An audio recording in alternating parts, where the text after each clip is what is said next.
it from abroad the way that you're a closer distance, but with the same kind of practical detachment. I think that he went beyond the point of no return. No way that he will resume his authority or legitimacy over his people.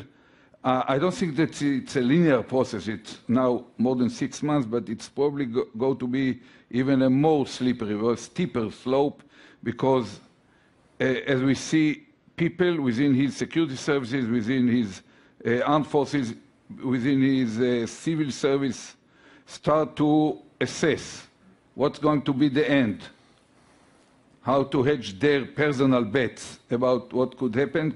And as a result of it, I believe that we see for the first time some cracks appearing in the support that he enjoys within his own arena.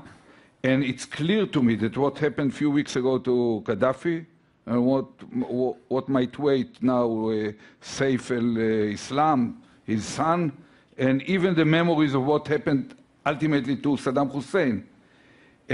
But that's refreshing his memory, that it's tough.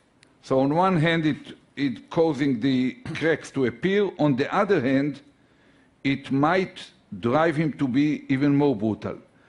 I think that the world response, especially the Arab League, abandoning him, King Abdullah of Jordan criticizing him publicly, the way that the Turks are pressing more and more, even in public, that these are real signals that there is acceleration toward the end of this regime. Probably next year we won't have to have a session about Syria, I hope so.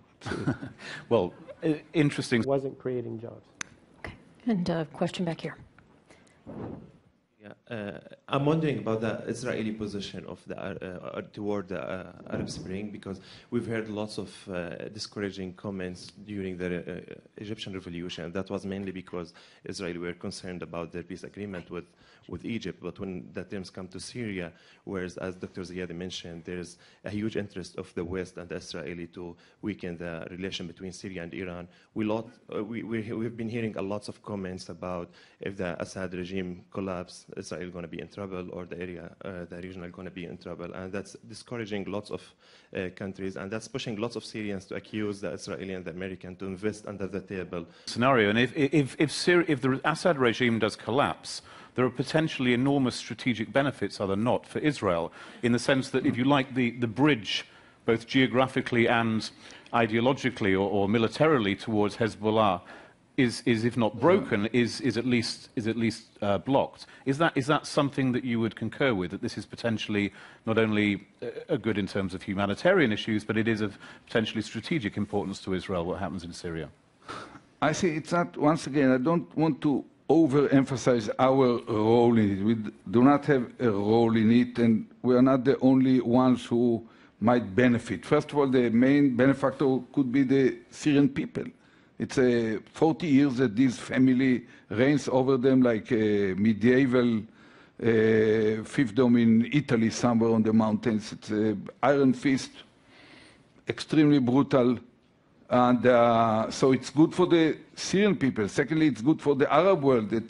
It clearly might become a blow to the radical axis that stretches what I called once the Shiite banana, those from Tehran to South Iraq to Damascus to the Hezbollah holding in the Bekaa in South Lebanon.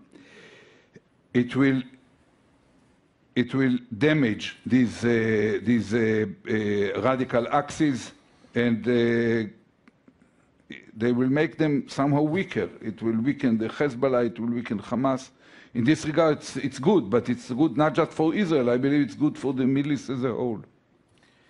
Moving now on to the Iranian question Of the Assad regime. Thank you. Anyone have any thoughts? I think that's directed to the Israeli officials, but I can say that maybe at the beginning, the Israeli position, they are some concern about the instability in Syria and what will lead. Now we are hearing some positive reactions from some Israeli officials about. Now we are hearing some positive reactions from some Israeli officials about that. The main question right now, actually, which the previous panel touched it, is not responsibility to protect, responsibility to prevent.